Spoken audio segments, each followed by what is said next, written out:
Magandang maulan na araw sa inyong lahat. Ako po si Banat Bay at eto pag-usapan natin ng mga maiinit na issue. Grabe ho yung nangyari sa dito sa isang private school diyan sa Zamboanga. Naku po, grabe.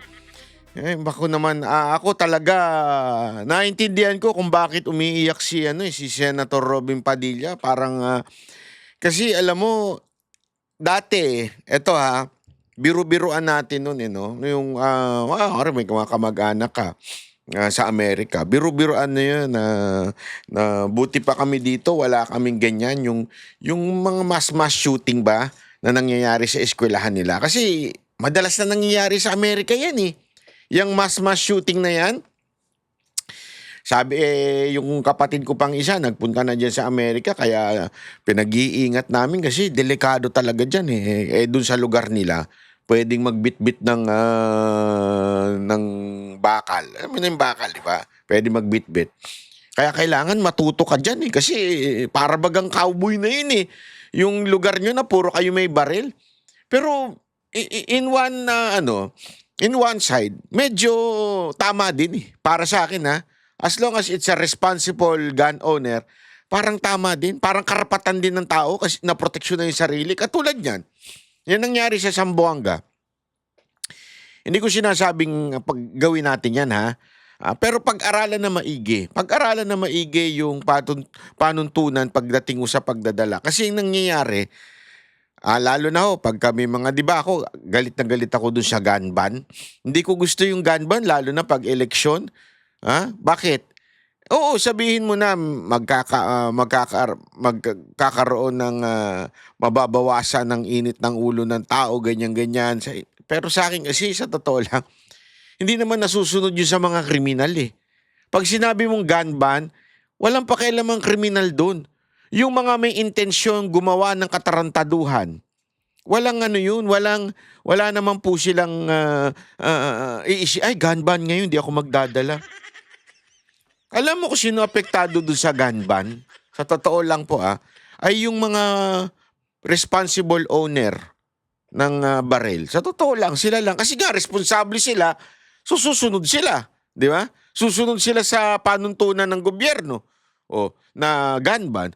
Pero yung mga kriminal, sa tingin nyo yung mga nasa eleksyon, mga rally-rally, yung mga bodyguard na mga hindot na mga napakayayabang na politiko, sa tingin niyo walang daladalang baril yun? Abay, katarantaduhan po yun. Di ba? Ibig sabihin, yung mga guns nila, abay may daladala pa rin. Wala na masisita sa kanila Pero alam mo, ang kawawa dyan, yung mga responsible gun owner. Kawawa ho yun. Anong punto ko dito? Kasi mga kababayan, ito nangyayari sa Pilipinas, alam mo, sana maiiwasan yung ganito kung meron sana tayong presidenteng matikas. Kasi sa isang ito lagi nyo lang kung tatandaan to. Sa isang lugar o komunidad, dapat isa lang ang siga. Di ba? Hindi pa pwedeng lahat siga. Ang lugar o isang komunidad, lahat siga, abay, patay ka dyan, magulo dyan. Pero kung ang siga lang dyan ay yung pinuno at matino yung siga na yon, abay sigurado kung mapayapa ang lugar nyo, yung komunidad nyo. Again, hindi masama ang maging matapang, maging siga. Basta yung taong magiging siga, dapat yan, matino. Kaya nga tingnan ninyo ang for longest time sa Davao City, di ba? Yung crime is mababa. Kasi ang siga lang dyan yung mayor. Yung ibang sisiga-siga dyan, lalo na nung mga simula pa lang, siyempre, yung panahon ni PRRD, maraming sumusubok Maraming sumusubok, kaya nga, di ba, maraming kwento dyan. Yung sigarilyo, pinakain do sa Porringer, yung mga tarantadong mga abusadong pulis, nasapak. Ang dami kong istorya. Yung mga istoryang nalaman ko, talagang legit yun. Talagang sila ay first-hand information. Ang siga lang sa Davao City noon, hanggang ngayon naman, ay yung mayor. Pag hindi siga ang mayor dyan at walang kakayanan, walang hindi natatakot ang tao, ganito ang nangyayari. Yan nangyari ngayon sa Zamboanga. Ano ba kasi yan? I-play muna natin bago natin ipagpatuloy, ano? Kasi ito. Oh. Mainit na balita habang sa malamig na panahon. Balita, may pamamaril sa isang eskwelahan sa Zamboanga City. Nangyari yan sa gitna ng klase kaninang umaga sa Junior High School building ng Ateneo de Zamboanga University. Dalawa po ang nasuli sa pamamaril ayon sa local government. Magsasagawa na raw ng clearing operation sa area kung saan nangyari ang insidente at bibisitahin din ang mga estudyante kasama ang medic para i-check isa-isa. Ayon sa Ateneo de Zamboanga Junior High Yan. Diyan na ngayon magbibida-bida yung mga politiko.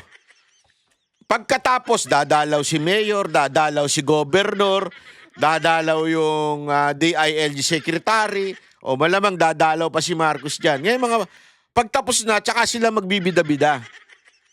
Ganyan mga katarantado yung mga nasa gobyerno eh. Tapos na, tsaka sila ngayon bibida-bida ngayon. O, di ba? School, under control na ang sitwasyon. Tiniyak din naman ng Ateneo de Zamboanga University Grade School na ligtas ang lahat ng grade school students. Patuloy ang investigasyon. Tutok po rito sa Balitang Hali para sa updates ng balitang yan. Sa mga magulang, sa mga taga Zamboanga City, kalma na po tayo at wala na pong threat na mayroong firearms o gunfire po dito. Update po tayo. Sir, asan po kayo? Nung nangyari yung mga ganyang mga... I mean... Tayo sa pamamaril sa isang eskwelahan sa Zamboanga City, nasa linya ng telepono si Zamboanga City Police Office spokesperson, Police Lieutenant Colonel Paul Andrew Cortez. Magandang umaga at welcome po sa Balitang Hali. Sir, good afternoon po, sir. Opo, ano po ang latest sa nangyari sa pamamaril dyan po sa Zamboanga? Yes, sir. No, actually, kanina po, no, may na-receive po tayong tawag na for alleged shooting incident. May personnel din tayo naka-deploy. Dito lang din mismo sa labas po ng eskwelahan. Kaya po naka-responde agad yung mga personnel natin. Dumating din po yung mga additional personnel natin from Police Station Santa Maria and at saka yung sa mobile forces natin. So, yung ginawa po natin, no, yung pinasecure natin yung mga ibang estudyante and kung saan po yung scene of incident po, no, na secure din po natin and na-control na rin po natin yung situation. Then kanina po nag-establish po agad tayo ng incident command post para at least mapag-usapan kung ano pa po yung mga dapat gawin, no. So, kanina, no, after ng insidente, may nakita po tayong 2 fatalities. So, yun po, no, yung ikanda pa talaga natin yung further investigation para malaman po talaga kung ano po talaga yung nangyari dito. So, ongoing pa yung process ng scene of crime operation po natin. Gaano po katagal tumagal yung pamamaril? Hindi naman po masyadong matagal, no, na medyo less than no, mga more or less siguro nasa mga 30, gano'n lang, o 15, gano'n lang. Masyadong madali kasi naka-responde agad yung mga personnel din natin po. Linawin ko lamang po, kasama po ba sa casualty yung mismong namaril?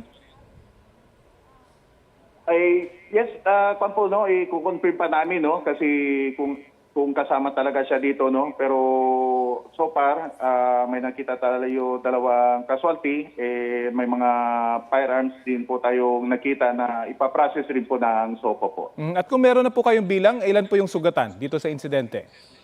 Other than that, no, wala na po tayong nabalitaan na may mga iba pang mga sugatan, no, na dinala sa ospital. Wala po tayong nabalitaan, pero pina-check na rin po natin yung ibang mga hospital pa kung meron po. Pero sa ngayon, wala po tayong natanggap na report na may iba pang mga naging biktima. Yung klaro lang po, nakita natin na may 2 fatalities dito sa loob po ng Adso Tumanga campus po. Pakilarawan nga po yung campus kung saan nangyari yung pamamaril. Saan po nangyari sa campus na yan at paano po yung kaligtasan ng ibang mga estudyante? Nakalabas pa kaagad sila? Na-evacuate din po ba kaagad? Yes, sir. No, actually, yung insidente po kanina, no, na nagkaroon ng shooting, then yung mga ibang mga estudyante, no, pina-evacuate agad sa covered court. Kaya po, no, nung pag-responde agad din ng mga pulis natin na kaya swift lang talaga. Kasi before the incident, nagkaroon naman din yan sila ng mga CIMICs din dito. Nagkaroon naman din ng drills para kung ano yung mga insidente, at least maka-respond din sila po. Confined lang po ba sa isang gusali yung pamamaril? Yes po, sir. Contain lang po sa isang gusali po. May mga baril din pong pinapakita, lalo kumakalat na rin po ito sa social media. Ano pong baril ang gamit nitong suspect? Ay, yung nakita po natin, no, isang pistol na pero ipa-confirm pa natin sa SOCO kung ano yung final report nila. Basta yung nakita po natin na may pistol po tayong nakita sa crime scene po. Parang pistol po na merong parang attachment para maging magmistulang rifle, ganun ho ba? Kasi yun yung pinapakita po ng mga sir. litrato. Yes po, sir. Yung magulang po or yung mga kaanak nitong suspect at yung mga nadamay dito, of course, na-coordinate na po ng mga otoridad yung pangyayari? Yes, sir. No, na-coordinate na. Nandito na po. No, kausap na rin po natin sila. At saka yung sa school administrator, nandito na rin po. At saka kinausap na rin sila para at least intindi kung ano po yung naging sitwasyon. No? Kaya ginawa na rin po natin yung proseso. Yung ibang estudyante po, kumusta? May pasok pa po ba sila in the coming days? Na-announce na po ba ng school administration kung ano mangyayari in the coming days? Yes. Kanina po nagkaroon po kami ng meeting, no, na initial meeting na for this day and tomorrow suspended po muna yung klase po dito sa Adsu Tumaga campus po. Okay. May karagdagan pong tanong ang aking kasama na si Connie. Magandang umaga po sa inyo, Colonel Cortez. Si Connie Season po ito. Matanong lang ho namin kung nakausap na ho ba ninyo yung magulang po nung dalawang namatay. Yes po, ma'am. Actually, ongoing po kanina po, no? Ongoing pa yung interview rin sa mga parents para kung ano rin po yung pwede natin maibigay na assistance sa kanila, no? Kasi siyempre naging biktima rin po yung mga anak nila, no? Kaya ongoing pa po. Grabe, no? Grabe yung yung pangyayari na to. Ano kasi, parang ako, wala pa akong anak, Pero kung ako ilalagay mo sa posisyon ng isang tatay, tapos, siyempre, nagtatrabaho ka, nagpapakahirap ka, bilang magulang Kasi yan yun Ramdam ko, di ba, lagi nga ako nagbibiro na nakakapasyal ako, nakakaibang bansa ako, dahil wala po akong anak. Ganun, baliktarin natin. Yung mga magulang, hirap na hirap silang magtrabaho, talagang nag-extra sila duty. Kahit ba sabihin na natin ganyan, hindi naman kasi pag sinabi mong Ateneo, milyonary na lahat Hindi naman. Marami dyan nasa middle class. Yan po yung nagtatrabaho. Kasi when you say middle class sa atin, hindi katulad sa ibang bansa na yung middle class nila, kita mo nga, makikita mo nga sa mga pelikula, pulis may magandang malaking bahay, pulis merong mga magagandang sasakyan, which is totoo. Kasi isang pinsan ko sa Amerika LAPD yun Pulis, pulis lang yun Pero maganda naman yung bahay, maganda yung sasakyan, di ba? Ganun sa kanila. Sa atin, alam mo yung parang hindi ganun So, nagtatrabaho ng maigi mga ito, lalong-lalo na pag meron silang anak. Ang kwento nga sa akin na may mga magulang Siyempre sa Banateros, marami silang anak di ba? I mean, meron silang mga pamilya. Nakikwento nga nila sa maganda ka na. Tapos ikikwento nila na pag kami anak ka, talagang yung focus mo nandun di ba? Talagang gagawin mo ang lahat para sa anak mo. Maayos ang kanyang pag-aaral, maayos ang kanyang siyempre pagkain. Tapos ilalagay mo sa magandang eskwelahan. Matinong eskwelahan. Hindi mo naman nilagay sa kanto-kantong eskwelahan Hindi ko inaapi yung mga kanto-kantong school Pero para makapag-aral ka sa isang Ateneo. Alam mo naman ang dyan? Ang tuition fee dyan. Ako nga Naalala ko kasi ako nagbabayad eh. Nung kolehiyo ko, di ba? UP ako Magkano lang ang tuition fee ko? Mga 6,000. Una, nagsimula sa 4,000 eh. Ewan ko kung inabot niyo yun. Bawat SEM, 4,000 sa UP yun. 6,000. Alam mo yun? Ako nun eh. Na, hindi, pwede mo tawagin working student? Working student na rin. Kasi nagbabanda na ako nun eh. Di ba? At the same time, habang nagtatrabaho, nahiya naman ako sa magulang ko din na humingi na. Ako na lang nagbabayad minsan, di ba? Alam mo yung hirap mo para pag-aralin yung anak mo, kung eskwelahan mo pa Ateneo, magkano tuition fee ngayon? Di ba? Alam yan. Tanong nyo sa mga sugar daddy. Alam nila kung magkano binabayad nila doon sa mga alaga nilang mga pokpok na sa bagay. Yung mga pokpok nilang mga side chick, may trabaho naman eh. Artista. Hindi, alam mo mga pokpok ngayon, social na. Walang biro, hindi ako nagbibiro. Mga pokpok ngayon, social na. Bakit? May pelikula na eh. Dati yung mga walker, nasa mga KTV lang yan. Pansin mo. Hindi ko na babanggitin kung saan yan. Basta wala, dyan sa mga basta. Nandyan lang yung mga yan. Pero ngayon, marami na sa kanila. May pelikula na para tumaas ang presyo. Hayop yan eh. Pinasosyal mo lang eh. Pero sa totoo lang, walker pa rin karamihan dyan eh. Sa totoo lang. Hindi ko naman nilalait siyang na yan yung online platform na yan. Pero karamihan dyan, kaya naman na andyan eh. Sa tingin nyo, bakit ka gagawa ng ganyan? Maliit lang ang budget niyan. Alam nyo ba? Sorry patsenta na medyo. Bibiray ko lang ng konti ito Kasi naiirita na ako eh. Nagiging trend na yung hindot na yan eh.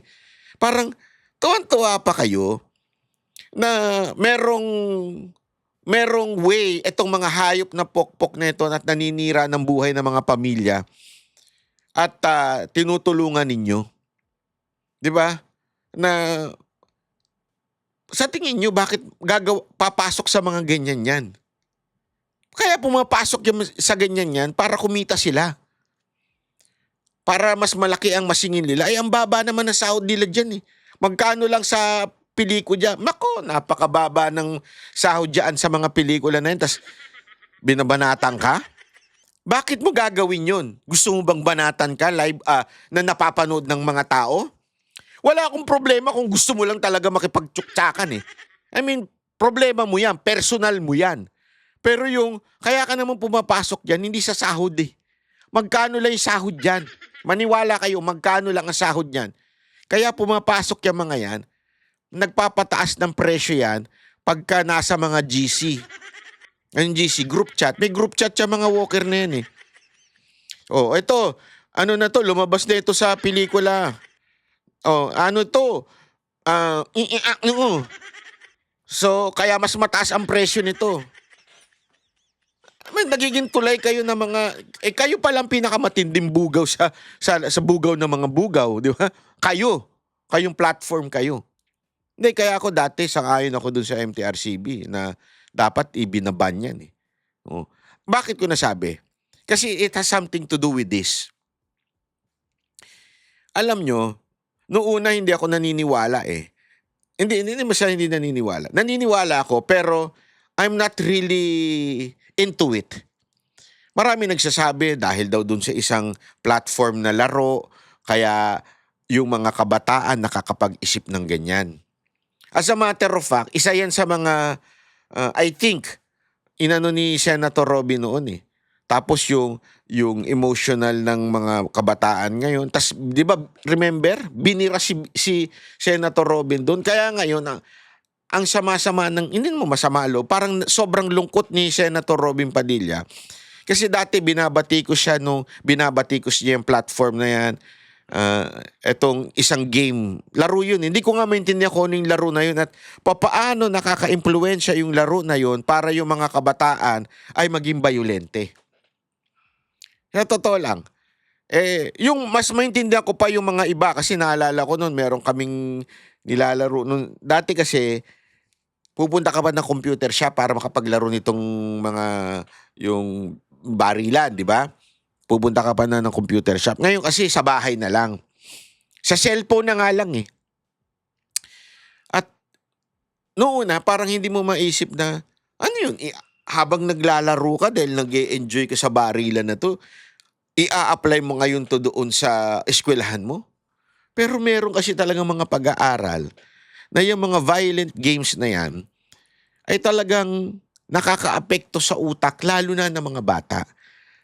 Kung mga matatanda na, maaano mo pa makokontrol mo pa Yung, alam mo yun, when I say matanda, mga kolehiyo, mas may isip na yan Tandaan ninyo, ang mga matanda, may isip na yan.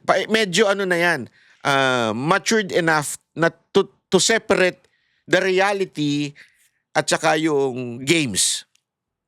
Pero pagdating sa bata, hindi na nila ma-separate yun. Feeling nila yung games parang reality na rin. Kaya tuloy, yan ang nangyayari. At yan po ay scientific, hindi po yan yung inimbento.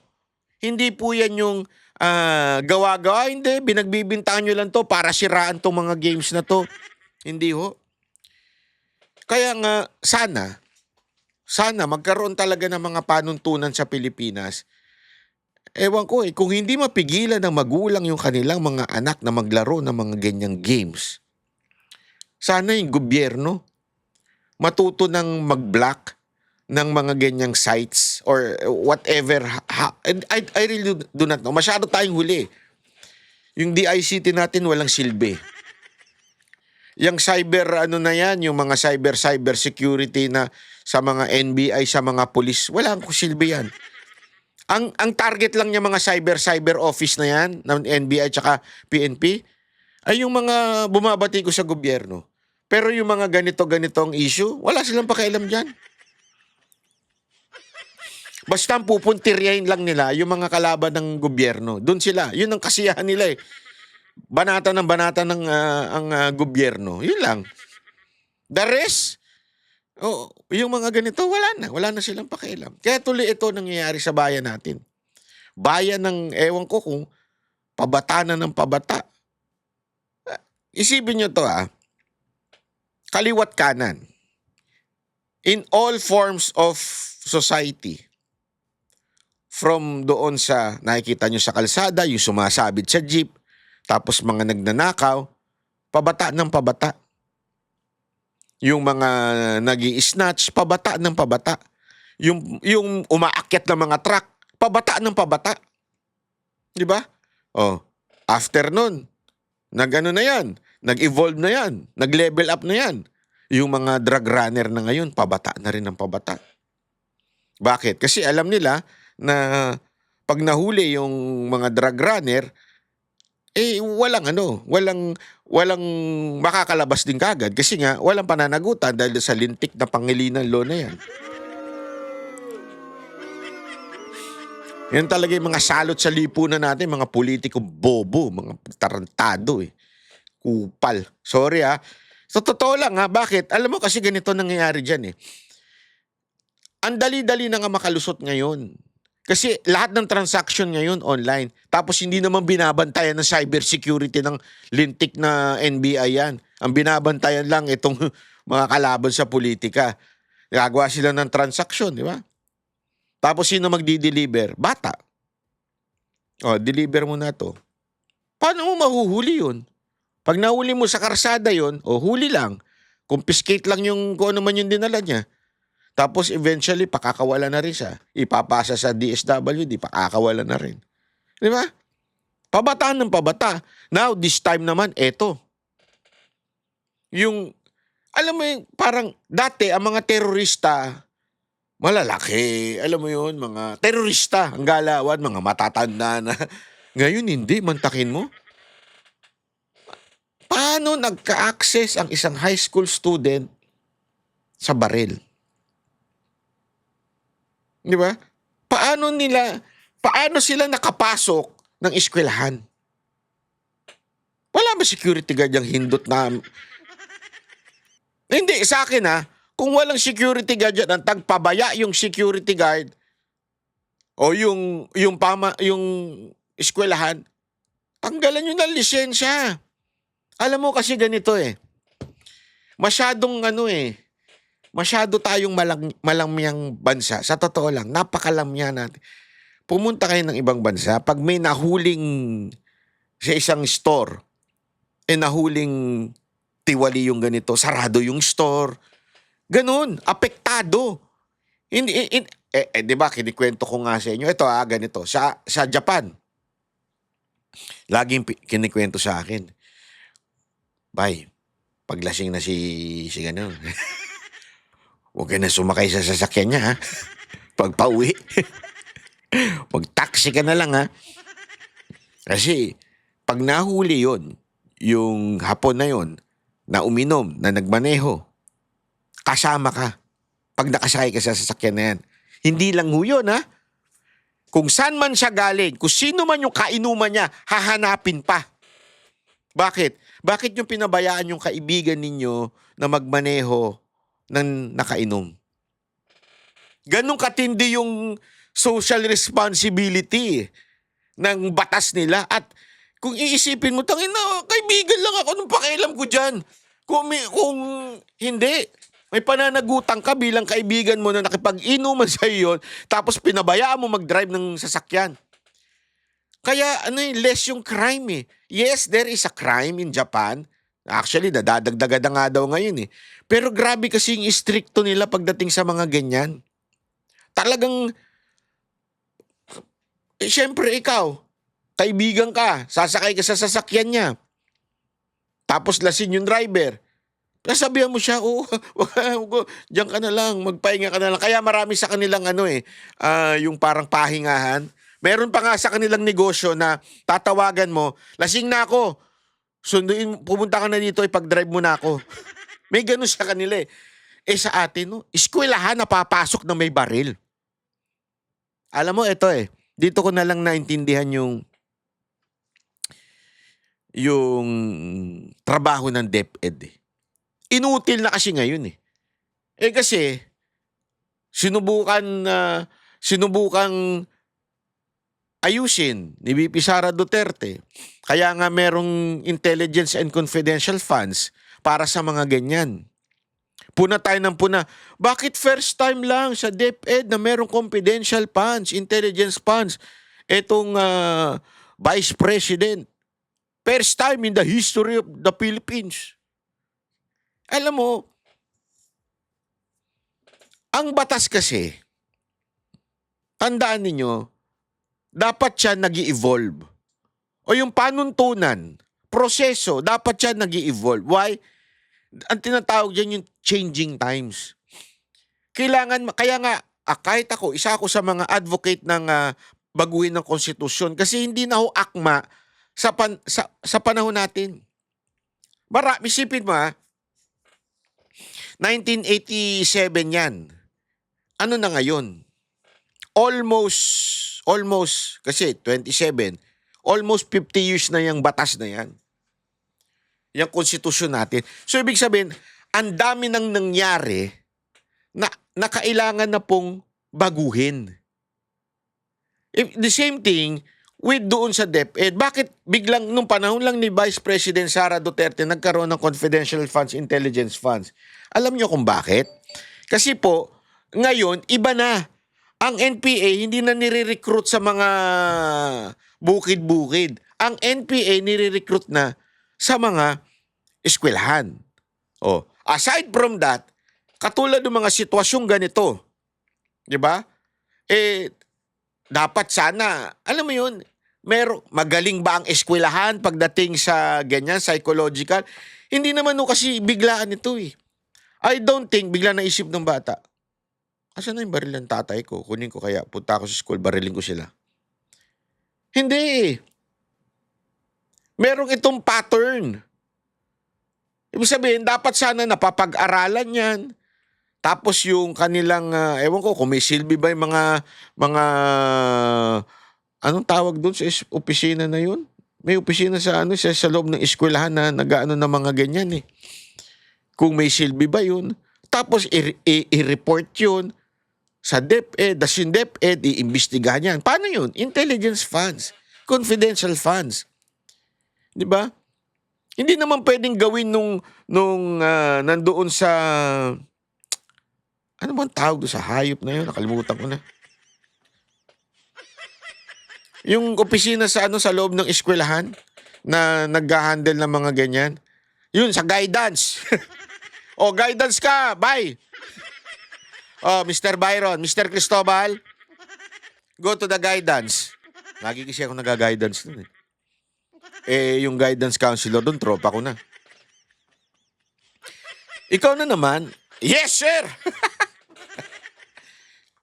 Di ba? Kasi, hindi ka naman masusundan ng guidance sa labas eh. Hindi ka na, alam mo yun, hindi ka naman niya pwedeng sundan, hindi ka naman niya pwedeng puntahan sa bahay, hindi ganun ang ano eh.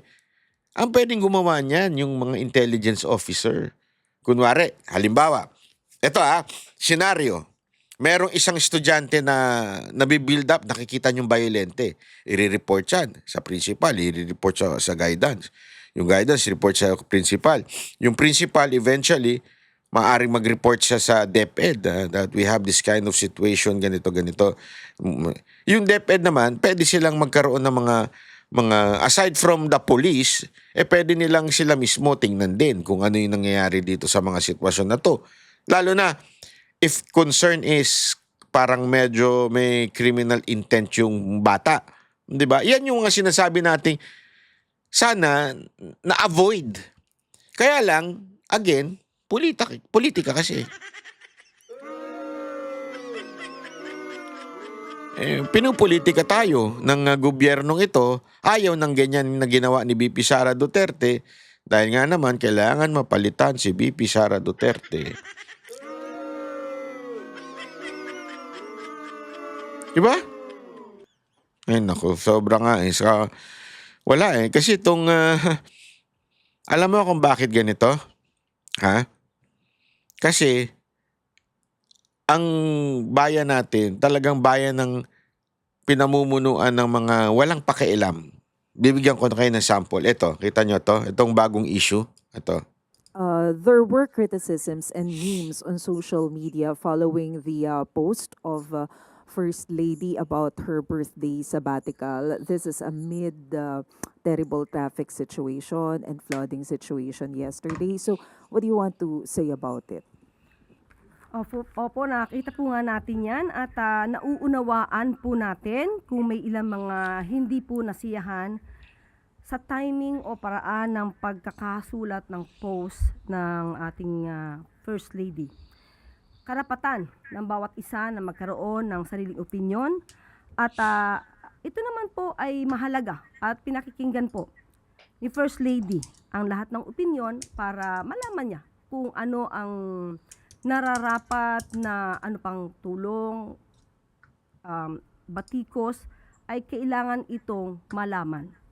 Ngunit bago po kasi dumating ang masamang panahon na ito, ay abala si First Lady sa mga gawain para sa ating mga kababayan. So nais din po natin itong ipabatid sa ating mga kababayan dahil bago nga po dumating itong malakas na bagyo kahapon, ay nagkakaroon na po at gumagawa na po ng aksyon ang ating First Lady. Kabilang na rito yung pamamahagi ng rice assistance sa mga senior citizen sa Negros Occidental. At may bagyo man o walang bagyo, nakikita po natin ang pagtulong ng ating First Lady sa pamamagitan ng Love for All. At nais lamang ipahatid ng birthday post na ito ang kahalagahan ng bawat araw at bawat taon na bigay ng Panginoon kahit ano pang dilubyo o pagsubok ang kinakaharap natin. At doon sa post na yun, makikita po natin bago magtapos ay may mensaheng stay safe and dry. Yun ay simpleng pagpapakita ng pag-aalala para sa ating mga kababayan na nasa gitna ng masamang panahon. Ngunit sa mga nagdamdam sa post na ito, naiintindihan po namin ang inyong damdamin. Ngunit huwag po kayo mag-alala Hirap na siguro ito si Auntie Claire, ano? Puro kapalpakan talaga eh. Eto yung post. Happy Monday, everyone! Excited to start my birthday sabbatical. You know, party, party! Tugs, tugs, tugs, tugs, tugs, tugs. No makeup, no hairspray, no turn on, no heels, no speeches, no official photos, no meetings, no schedule, no stress. Just me and the Mother Nature. Time to slow down, recharge, and enjoy the quiet and stay safe and dry, everyone. Ay, mali. Iba pala. Walang ganun. Walang ganun. See you next Monday. Hayop yan. Ano? Hay, nako. Wala talaga tayo. Alam mo, hindi mag-gets ni Auntie Claire, no? Halimbawa, ako, mag-post ako ngayon kahit bumabagyo ng party-party, wala namang problema eh. Bakit?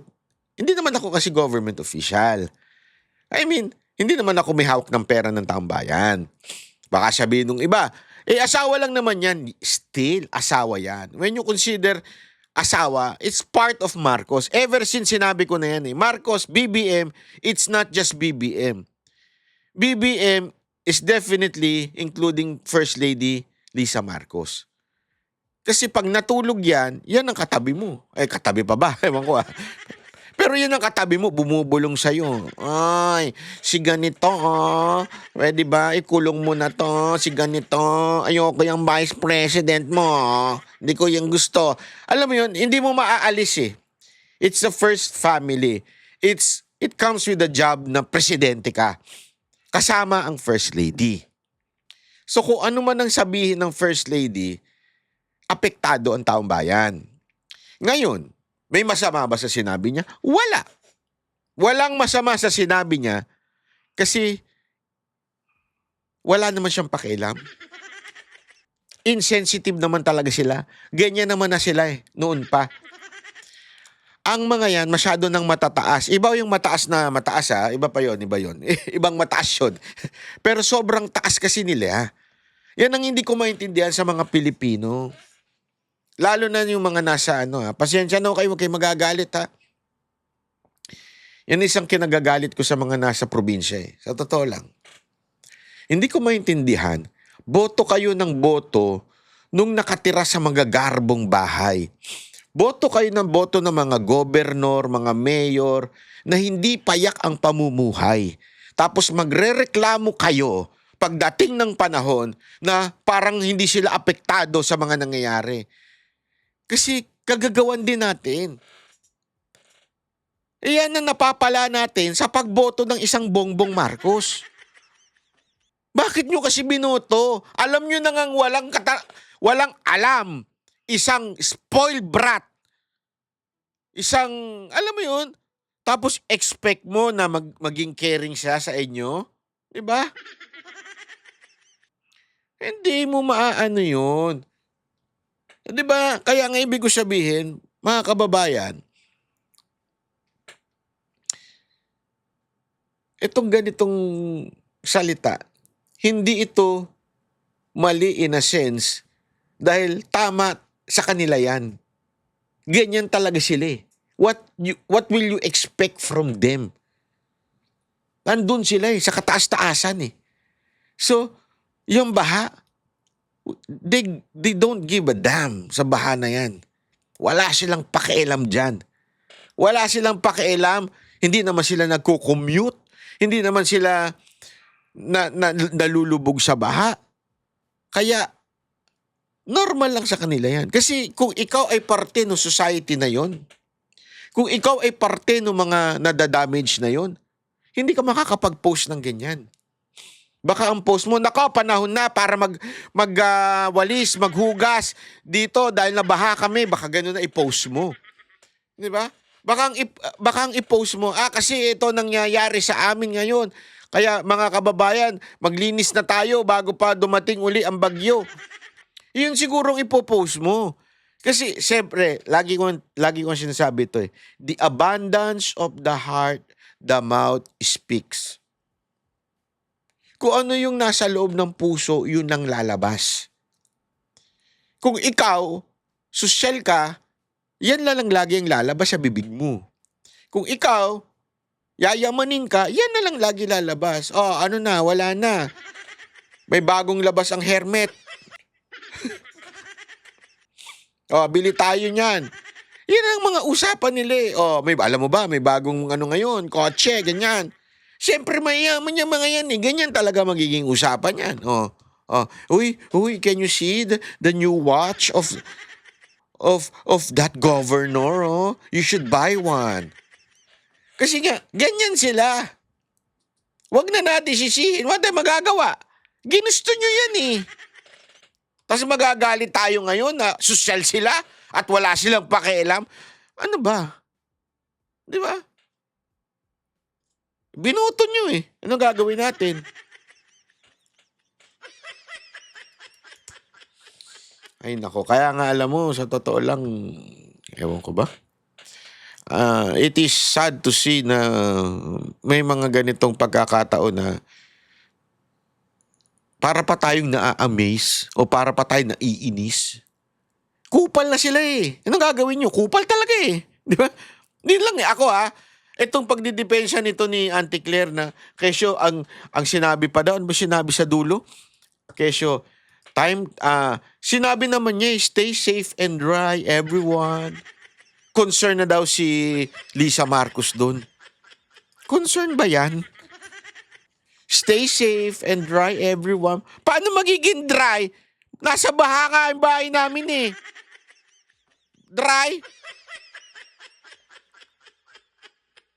Ano kayo ng weteng, oo. Sana lang, ako dinidiin ko ito. Hindi ko sinisisi yung mga unitae noon. Pero sana naman, next time, it goes to every position in the government. Whether mayor, councilor, whether governor, vice governor, congressman, your representative. How can somebody represent, halimbawa, katulad ni Abante, di ba?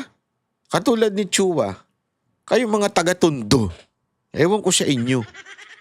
Sa totoo lang, binoto nyo katulad ni Chua. Oh, yung mga taga-Tondo, kung kayo binabaha, deserve nyo yan. Bakit? Binoto nyo si Chua eh. Sorry I mean, may mga matitino. Alam nyo na may matino dyan, di ba? Yung lumaban sa kanya, si Apple. Matino yan eh. Kaisa nyo yan, kasama nyo yan eh. Kadugo nyo yan, ano nyo yan eh. Talagang part yan ninyo. Tapos ang boboto ninyo. Katulad ni Chua. Nakikita nyo ba yan dyan? Baka nakikita lang nung barangay captain, baka karangay, kasi may mga alaga daw yan eh. Oh. Baka yun lang ang nakakakita sa kanya. Tapos ngayon magagalit kayo, nabaha kayo dyan. Deserve nyo yan. Again boto kayo boto ng mga congressman na kupal. Tapos sasabihin ninyo, ay bakit kami binabaha? Hindi, deserve nyo yan. Kahit sa mga ibang lugar. Uulitin ko sa mga, lalo na sa mga probinsya. Tangin na busit ako dyan eh. Bakit? Nakita ko yan. Naikot ko buong Pilipinas eh. Nung manager ako ng mga girls, nakikita ko buong tangina ang pangit ng bayan nila oh. Pagdating sa bahay ng congressman, bahay ng mayor, mansion. Ako meron ako dyan sa Mindoro, kupal pa nga. Nakalimutan ko na kung saan dyan sa Mindoro yun eh. Nakita ko, nagpa-event siya oh. Tapos, inilagay lang niya kami doon sa isang kubo. Doon kami matutulog na ang dumi-dumi. Mga artist na andun, gagalit na yung iba pang mga artist. Tapos, yung location ng pag-i-event niya, lupa. Basta, ang pangit. Tapos, nung dumating siya, putang ina, punong-puno ng entourage. Akala mo, presidente. Hindot. Yung bahay, ang ganda. Sabi ko, bakit binoboto siya ng mga tao dito? Sorry kung medyo mainit ulo ko sa ganyan. Kasi hindi lang naman yan, doon sa Mindoro, hindi ko alam kung saan part ng Mindoro yun Marami yan. Sa mga probinsya, alam nyo yan. Kayong mga nasa probinsya, alam nyo. Hanapin nyo kung saan nakatira yung congressman ninyo. Hanapin nyo kung saan nakatira yung mayor ninyo. Pag yung lugar ng mayor ninyo at congressman ninyo, hindi pareho ng lugar ninyo, kurap yan. Matik na yan. Oo, matik yan. Kaya nga ako bilib na bilib sa mga Duterte. Yan yung mga gusto, yan yung brand of leadership na gusto ko eh. Payak sila mabuhay. Yung bahay nila noon, presidente, bahay pa rin nila hanggang ngayon. 'Di ba? Alam mo yung kung saan sila nakatira noon, doon pa rin sila nakatira ngayon. Middle class, wala namang problema kung middle class ka as long as yung mga tao na nasa paligid, middle class din. Kaya alam mo yung mahal na mahal siya ng mga tao doon kasi parte siya sa amin eh. He is part of the community. Dapat kasi ganun eh. Kaya ka nga may mayor eh, kaya ka nga may councilor, kaya ka nga may congressman. Dapat they're part of the community. The government is part of the community. Hindi tayo yung kingdom eh. Alam mo yung kingdom? Yung sa mga Middle East, yung king. Kasi kingdom, pinapasa yung trono. Hindi nyo naman binoboto yan eh. Kaya, kailangan talaga royal blood ka, anak ka nung king, tapos ipapasa sa'yo. Wala tayong magagawa. Ganyan ng sistema ng gobyerno ninyo. Wala ka ma-choice. Talaga mayaman sila. Pero hindi ganyan ng democratic country. Ang democratic country, kaya nga meron tayong, di ba, the Constitution, ang power emanates from the people. Kasi the people is the government. Ito ang gobyerno, yung taong bayan. So dapat ang mga nakaupo ay yung parte ng taong bayan. Eh ngayon, sino na mga nakaupo sa Pilipinas? Pasa-pasa. Kahit walang kwenta, pasa-pasa na mga politiko. Tama, mali? Ay, boboto ko to, anak kasi siya ni Mayor. Maganda ba yung lugar nyo? Hindi. Pero iboboto ko to kasi anak siya ni Mayor. Anong tawag sa inyo? Tanga. You have the chance to change your leader every election. Pero, sige lang. Siya kasi nagbibigay eh. Tapos, magagalit kayo. Bakit kaya ang hirap-hirap namin? Bakit kaya kurap ang bayan namin? Eh, binuboto ninyo, puro kurap eh.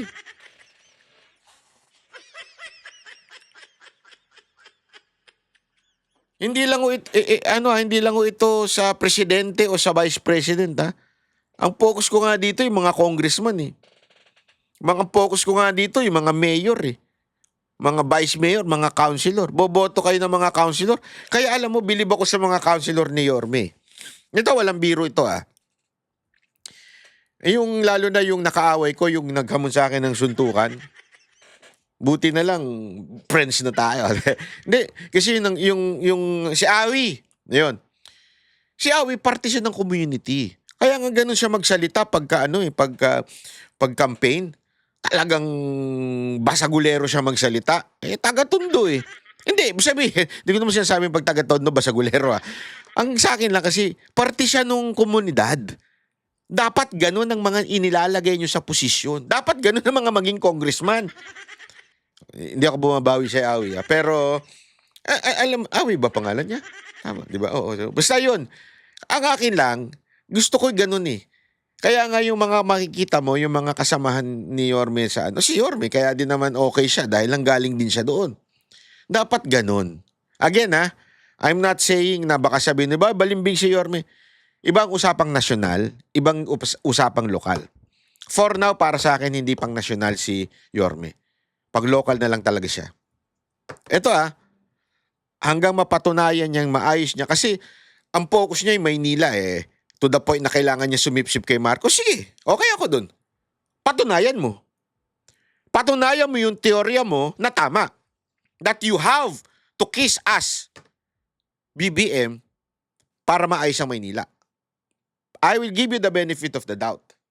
Sige, ayusin mo Maynila. Boto ako siya yan. Go ako. Suporta ako dyan. 100%. At yan naman na sinabi niya. Uulit-ulit siya dyan hanggang makatatlong term at maayos niya Maynila. Boto ko doon. Sige. Not for na. Huwag ka muna magna-national ngayon. Kasi talagang hindi ako boboto sa'yo. Kasi iba yung pananaw mo sa national. Ang pananaw mo ngayon, local lang. Hindi pala lang, local pa lang. Hindi lang eh. Basta local only, 'yon. So, suporta ako diyan. Tama rin naman 'yan. Kaya nga dapat maayos 'yan. Kaya sana kayo mga taga Maynila, tayo mga taga Maynila, ang iboto natin yung talagang part ng community natin. Part nung kapitbahay natin. Yung councilor, kapitbahay natin. Yung congressman, kapitbahay natin. Yung mayor, kapitbahay natin. Hindi yung boboto kayo. Yung congressman ninyo, taga saan? Taga Forbes Park. Nakarehistro lang sa District 3 pero taga Forbes Park. Hindi ko siya sabi taga Forbes Park si Chua. Pero alam mo hindi siya parte nung ano, walang touch. Diba? Sana lang. Yun lang ang aking sinasabi ha. Again, in relation with this screen, etong post ni Lisa Marcos. Kasi nga, kaya nagkakaroon ng mga ganito tayong gobyerno kasi sa simula pa lang, doon pa lang sa maliit, sa barangay pa lang, sa councilor pa lang na binoboto natin, mali na. Kaya tuloy, yung presidente natin, mali. Boboto na naman tayo ng presidente dahil pinaglaban yung mga mag-aasawa.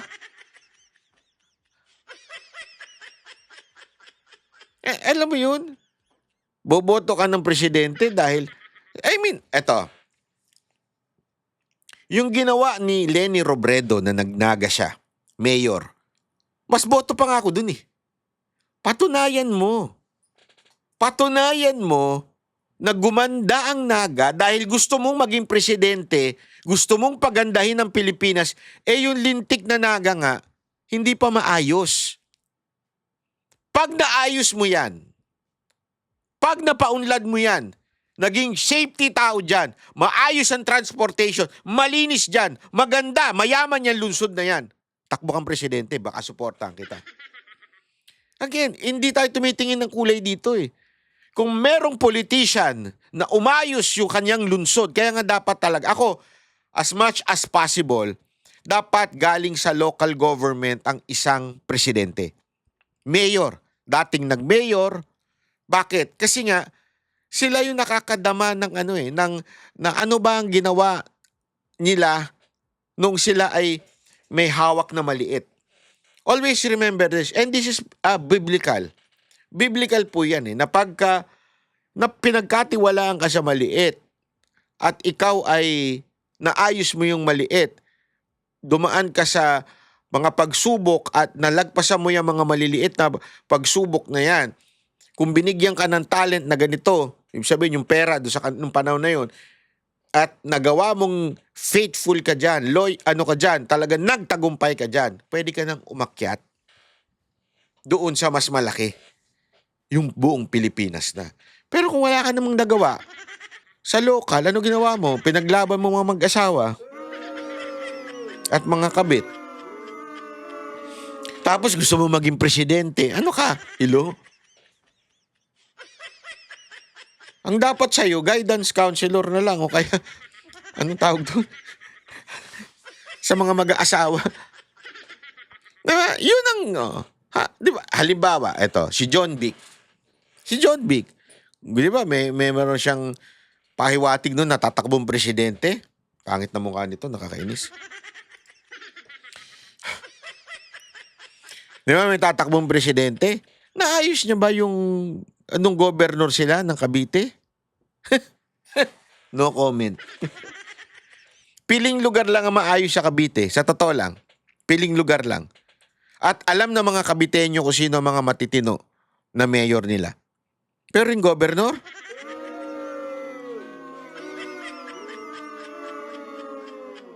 Hindi. Let's be sino pa isang gustong tumakbo? Risa na. Punta na ginawa niyan. May napaunlad bang lungsod dyan? Ang alam ko lang, issue lang niya sa PhilHealth eh. Pero sa lungsod, meron bang napaunlad dyan? Wala. Tapos gusto niyong gawing, senador nga, wala nga silbi yan eh, kung wala pang nagtuturo sa kanya eh. Kung walang earpiece yan eh. Oh. Paano yan? CIA ba yan? May pag ganon-ganon? Ano, Roger. Kasi may lintik na Roger na. Roger. Ano yan? Anong klaseng presidente yan? Bigyan mo ng maliit na i-organize yan? Dyan. Ano pa ako sa kanya? Pero wala eh. Hindi niya dama yan eh. Walang komunidad dyan eh. Eto. Sabi nung iba. Bakit mo sinasabi na si Robin pwedeng maging presidente? Dyan sila nagkamali. Si Robin po may sariling community. Kaya nga ang lakas niya eh. Si Robin po, hindi man siya opisyal ng isang local government. Meron siyang mga pinamumuno ang komunidad. Alam naman natin, sa iba kasi ang dynamics ng mga Muslim community. Kaya nga siya sobrang respetado. I mean, remember Robin, hindi yan pinanganak na Muslim. Hindi yan masasabi mong from the very start ng Christian yan. Sabihin Catholic yan noon eh. Pero bakit siya tinanggap ng Muslim community? Marami pa nga bumabatikos na dyan. Wala, ginagamit lang niya yung mga Muslim para ganyan. Hindi niya ginagamit. Alam mo, isang malaking katarantaduhan yung ginagamit ng mga Muslim. Ilan lang naman, hindi ko sinasabing konti lang. Pero kukumpare mo naman sa Catholic, bilang ng Catholic, hindi mo pwedeng gamitin at sabi mong mananalo ka dahil lang sa ginamit mo yung isang particular religion. Ibig sabihin, majority pa rin sa Pilipinas, Catholic. So, hindi niya ginagamit yun. Nagkataon lang talaga na nandun ang puso niya at makikita nyo naman na yung kanyang community doon, nire-respeto siya. Bakit? Ang dami niya na kasing tinulungan doon. Ang dami niya ng pinamunuan, binigyan doon, tinulungan. Marami nang lumapit sa kanya na natulungan niya. At talagang namuno siya doon. Hindi man as a mayor, pero makikita mong meron talaga siyang leadership pagdating dito sa mga Muslim na to. Kaya, alam mo yun, tapos aanuhin siya, alam mo kaya ngayon todo-todo ba siya kanya? Kasi sobrang lakas niya. Alam mo, may nagkwento nga sa akin mga taga Mindanao, yung nasa Davao ako. May kwentuhan nila. Kung hindi man daw si VP Sara Duterte, tapos si Baste ayaw din, si Robin ang gusto nila. Sabi ko, bakit? Bakit si Robin? Sige nga, ipaliwanag mo nga sa akin. Bakit si Robin? Kasi may puso daw talaga sa mga taga Mindanao. Kasi ito yung, tandaan ninyo yan ang nire-regret, sabihin yung pinababayaan ng gobyerno natin sa Luzon. Alam mo naman yan sa mga, nandito sa Malacanang na lang naman na nagkaroon ng Mindanao na lugar nung panahon ni Pangulong Duterte, doon talaga nakilala, doon na focus. Pero nung mga presidente, mga taga dito, wala namang pumansin masyado sa Mindanao Kaya nga nagkaroon ng matinding rebellion doon pinabayaan. But eventually, nung panahon ni PRRD na ayos, ngayon pinababayaan na naman. Kaya nga ngayon, push na push sila sa mga may puso para sa Mindanao. Para sa Visayas. Yan din, push na push sila at nakikita nilang si Robin. Kasi nga, kinikwento nila, alam mo ba, nung panahon na ganito, nandito kagad si Robin, na namuno siya ng mga relief. Alam mo ba, sabi ko, talaga, bakit hindi na alam mo yun, na-announce na ganyan-ganyan din nakikita sa social media. Kasi wala namang kasunod si Robin na social media. Hindi rin naman siya pinupuntahan ng mga media. Ang media, i-cover lang naman siya pagka may binitawan na siyang controversial. Pero yung mga ginagawa niya, hindi naman Kaya nga sabi ko nga ganun ba? Kaya pala. Alam mo, eto kasi yung nangyayari ngayon sa Pilipinas Yung out of touch yung mga leaders natin. Kaya tinan nyo, isipin nyo to Hindi ko nga mag-gets Etong mga leader natin, pupunta naman ng ibang bansa yan. Sigurado ako pag namamasyal yan, hindi naman namamasyal yan sa probinsya. Namamasyal yan sa mga mauunlad na bansa. Nakikita naman nila kung papaano yung transportation system. And siguro malamang dahil sa sobrang yayaman ng mga hindot na yan, hindi na sumasakay ng mga tren, ng bus. Siguro may sarili ng driver yan at saka mga sasakyan. Yan na yung presidente natin eh. Di ba? Laki sa layaw eh. So talagang hindi niya nararamdaman eh. Alam mo yung kawawa yung mga kababayan natin. Pumipila, pagkatag-ulan, talagang wala na mahanap na sasakyan. Dati, di ba, nag-iinarte, mga taxi. Naalala ko nga eh.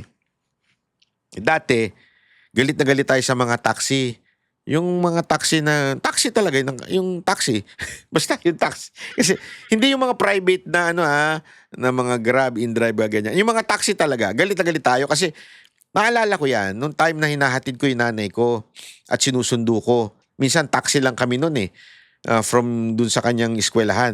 Nagtatrabaho siya doon. Diba? Dean siya ng isang university. So sinusundo ko yan. Taxi lang kami. Ang hirap minsan sumakay. Bakit? Rush hour. Tapos naniningil pa. Yung, alam mo yun, yung dadagdag pa ng pakidagdagan, pakidoble na lang to pagka Siyempre, ayaw namin. Di naman kami di ba mayaman eh. So hindi kami nagbabayad, talagang aabutin na kami ng mga last G's para makauwi kasi nga doon na magkakaroon ng maluwag na yung mga taxi. Di ba? Naalala ko yan nun. Galit na galit tayo nun. So tapos nung pumasok yung Grab, pumasok yung InDrive, pumasok yung kung sino-sinong TNBS dyan. Akala natin masusolusyonan na. Hindi pa rin. Ayaw pa rin mag-accept. Kung hindi ka pa rin magdadagdag o magtitip. Usong-uso na ngayon yan eh. Magtip ka kasi. Simula pa lang magtip ka na ng malaki para sunduin ka talaga. Accept yung booking mo. Oh. Sabi nung iba. Hindi, totoo to sabi nung iba. Pati dapat daw, na yan, ayusin na yan. So nung lumabas yung motorcycle taxi, ganun din. Maayos na yan. Naayos ba? Hindi. Hirap pa rin mag-book kahit motorcycle taxi. Hihingi pa rin ng dagdag ng dagdag. Galit pa pag di mo dinagdagan. So, totoo lang. Kasi nga, again, you're not giving the people a choice. Ano ibig sabihin? Ayusin mo yung tren. Ayusin mo tren, ayusin mo yung bus, sobrang damihan mo yung tren. Sana, eto na, tanga-tanga nitong presidente natin, bobo talaga eh. Imaginein mo, kung ako yung presidente, tutuloy ko na lang yung ginawa ni PRRD, tapos aangkinin ko na lang yung mga ginawa niya. Katulad ng ginagawa mo ngayon. Doon sa pabahay sa Davao City. Di ba? Inaangkin mo. Kung gano'n na lang ang gawin mo sa mga, yung bill mo sa transportation, di sana ang ganda na. Connected na. Di ba? Dahil nga sa gago ka, sa totoo lang. Dahil nga sa gusto mong awayin ng mga Duterte, pinending mo yung mga ganyang proyekto. O sino nagsaper? Sa bawat pamumulitika ng gobyernong ito, sino ba nagsasaper? Hindi naman sila eh. Hindi rin naman mga Duterte. Bakit? Pataas pa rin ang pataas ang rating ng Duterte. Sino nagsasaper? Taong bayan. Habang namumulitika ito si Marcos, taong bayan na nagsasakripisyo. Walang nagagawang infrastructure. Tingnan mo, gumawa ng bus lane. Maganda na sana. Eto, remember, maganda na to nun eh. Ano nangyari? Sira kagad yung karsada.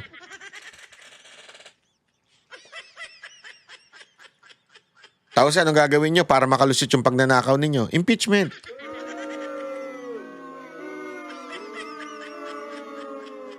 Kaya nga bukas panoorin nyo yung video natin kasi meron na naman silang pinalulusot na pagnanakaw na gagawin sa kamera.